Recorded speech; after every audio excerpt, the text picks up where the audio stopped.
자, 택시가 올 거예요. 택시가 올 건데요.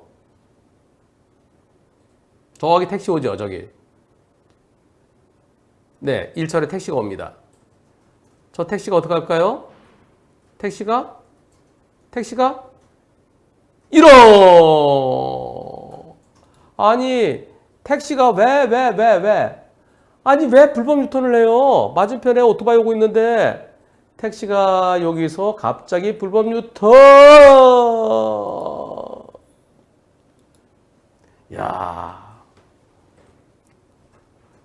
저런 사고 오토바이 운전자 좀 더 멀리 붕 떴다 떨어지면 만약에 헬멧을 안 썼거나 또는 헬멧이 벗겨지거나 그러면 사망합니다.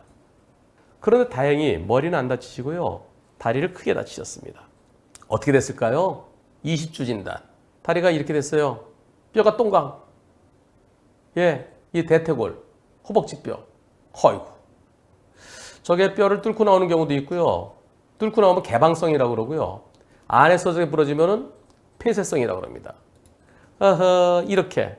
요 골반 바로 밑에 있는 뼈가 이렇게 부러졌으니 얼마나 고통스럽겠어요. 그래서 지금 쇠로 이렇게 연결해 갖고요. 쇠박원원도 수술해 놨습니다. 그런데 말입니다. 택시의 갑작스러운 불법 유턴에 인해서 오토바이 운전자가 피할 겨를도 없이 사고당했습니다. 아직까지 한 번도 사과 한 번 듣지 못했어요. 지난 8월 9일 첫 번째 공판에 제가 법정에 참석했습니다. 전혀 반성의 기미를 보이지 않았고요. 법정에서도 한 번 받고 나서 두 번 받는데 아무 소리 안 하고 그냥 지나쳤어요. 문제는 이 택시기사는 아직까지 영업을 잘하면서 잘 살고 있습니다. 저는 여전히 뼈도 붙지 않은 상태로 일을 못하고 있는 절망적인 상태고요. 검사 구형 금고 1년 받았습니다. 집행유예를 끝내지 않을까 불안하기도 하고요. 화가 나서 어떻게 대처해야 될지 몰라서 이렇게 글을 씁니다. 형사비는커녕 사과도 받지 못해 정말 화나는데 가해자한테 어떻게든 불이익을 주고 싶네요. 도와주세요. 허벅지뼈가 부러져서 20주 진단 나왔습니다. 입원 기간은 한 달 보름 정도 되고요. 답답해서 일찍 퇴원하셨군요. 어떤 분들은 그냥 계속 보통 서너 달 입원하는 분도 계신데요. 지금 아직까지 뼈가 안 붙었어요. 물리치료는 받으러 다니고 있는데요. 주기적으로 다니는 건 아니고요. 움직이는 게 불편해서 자주는 못 갑니다. 택시의 보험사와 오토바이에 대해서는 대물 100대빵으로 끝났어요. 가해자와의 합의는 가해자 쪽에서 그 어떤 연락도 없고요. 제가 이분께 여쭤봤습니다. 우선 그 택시가 개인 택시인지 법인 택시인지 그리고 지금 걷는 건 어떻게 목발 짚고 걸으시는지 여쭤봤어요. 그랬더니 개인 택시랍니다. 아직 목발 짚는답니다. 진정서 제출 아직 한 번도 안 했습니다. 예. 그렇다면 여러분들 이거 저 수술한 거 보세요. 네, 얼마나 힘드시겠어요? 자, 이 사고에 대해서 일단 재판을 한번 했고요. 검사가 금고 1년을 구형했습니다. 그러면 보통 불구속 사건은 4주 후에 판결을 선고하게 되는데요. 자, 이 사고 갑작스러운 중환선 침범으로 인해서 이 사고 어떤 판결이 선고돼야 될까요? 저는 올해 37이고요. 직업은 중고차 딜러를 했었습니다만 코로나 때문에 힘들어서 그래서 잠깐 퀵 서비스 일을 했던 거였습니다. 지금은 아무것도 못하고 있습니다. 투표해 보겠습니다. 실형 선고될 것이다. 집행유예 선고될 것이다. 투표 시작. 집행유예 선고될 것이라는 의견이 10%나 있네요. 그럼 억울해서 어떻게 살죠? 실형 선고될 것이라는 의견이 90%입니다. 실형 선고돼야 마땅하죠. 갑작스러운 중환선 침범으로 멀쩡하던 사람을 꼼짝 못하게 만들어놨으니까요. 그리고 저게 뼈가 붙어도 잘 못 걸어요. 왜 그러냐면 안 움직이면 근육이 다 빠집니다. 그래서 근육을 붙이려고 그러면 못 움직이기 기간에 한 2배 정도 고생을 해야 돼요. 그럼 현실적으로 거진 1년 일을 못해요. 그런데 보험사에서는 입원 기간에 대해서만 일 못한 손해 도시일용 노임으로 310만 원씩 인정해 줍니다. 한 달에.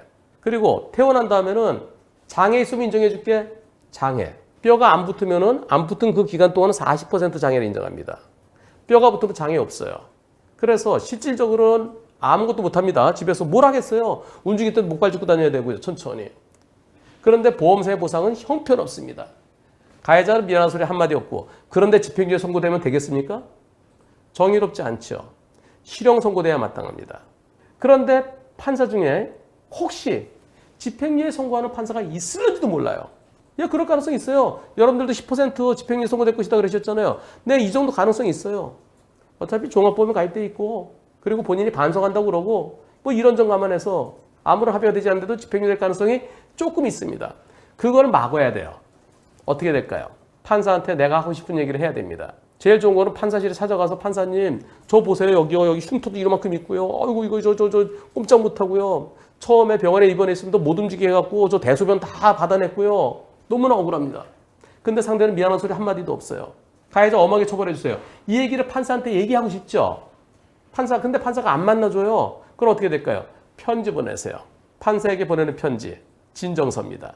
아직까지 한 번도 안 내셨대요. 이제 써내세요. 지금 내가 하고 싶은 얘기 너무 길게 써내지 마시고요. 한 2페이지 정도로. 난 잘못 없다. 나 자동차 딜러, 중고차 딜러 하다가 너무 힘들어서 이 코로나 시국에 퀵서비스 하고 있었는데 갑작스레 중환성 집어매갖고 사고 나서 나는 다리가 부러져갖고 꼼짝 못하고 병원에 입원했다가 지금도 못 움직인다. 지금도 목발 짚고 조금씩 못 움직여서 아무 일도 못한다. 근데 가해자는 미안한 소리 한마디도 없다. 나 언제쯤 내가 걸을 수 있을지 모르겠다. 가해자 엄하게 처벌해 주세요. 다른 거 쓸 거 없어요. 딱 요겁니다. 그리고 글로 안 써도 돼. 타이핑 쳐도 돼요. 네, 손편지 안 써도 됩니다. 글씨는 좀 큼직하게 쓰세요. 12포인트. 그래야 읽기 좋습니다. 그리고 칸도 좀 시원시원하게 너무 따다닥 붙이지 말고요. 중간중간에 문단 나누기 해서. 지금 써냈어요. 8월 9일 날 재판했으니까 오늘이 8월 17일이죠. 지금 써서 이번 주에 제출하세요. 실형 선고될 거예요. 실형. 네, 가해자 실형 선고될 겁니다. 실형 선고할 때 2가지예요. 실형 선고하면서 법정에서 바로 구속시키는 인도 코트. 그 코트 법정에서 바로 구속시키는 걸 법정 구속이라고 그래요. 근데 법정 구속은 안 시킬 것 같아요. 내가 금고 1년에 금고 1년 선고할 수도 있어요. 아니면 금고 한 8월이나 10월. 금고 10월에 처한다. 이 판결을 불복하면 7일 이내에 이 법원에 항소하십시오. 다만 법정 구속은 안 하겠습니다. 네, 피해자 합의로 해서 노력하십시오. 그럴 가능성이 또 높고요. 괘씸하게 여기면 그 자리에 바로 구속시킬 수도 있어요. 지금 저 개인 택시 하시는 분 뭘 믿고 저런지 모르겠어요. 혹시 이 방송 보시면 빨리 찾아가서 싹싹 빌고 빨리 합의하십시오. 실형 선고될 가능성이 제가 볼 때는 90% 이상입니다. 집행유예 선고되면 정의롭지 않습니다. 만일 그런데 판사가 집행유예 선고하면 어떻게 될까요? 그때는요. 곧바로 목발 집은 채로 공판검사한테 찾아가세요. 검사님, 이게 맞습니까? 저는 지금 사고 나서 제 잘못 하나도 없이 지금 아무것도 못하고 있는데 저 사람 저 집행유예 끝내는 게 맞습니까? 미안한 소리 한마디 못 들었는데요. 형사합의 없이 제가 용서 못한다고 제가 진정서까지 써냈는데 집행유예 맞습니까? 검사님, 빨리 곧바로 항소해 주세요. 그럼 검사가 항소할 겁니다. 그랬다가 나중에 항소심에서 실형 선고되면 이제 끝이에요. 네, 항소심이 실형 선고되면 살아야 돼요. 택시 운전자분이 왜 버티고 있을까요? 뭘 믿고 버티고 있을까요? 집행유예 선고될 것이다? 아닙니다. 이게 정답입니다. 피해자분, 제보자분 빠른 쾌유 기원합니다.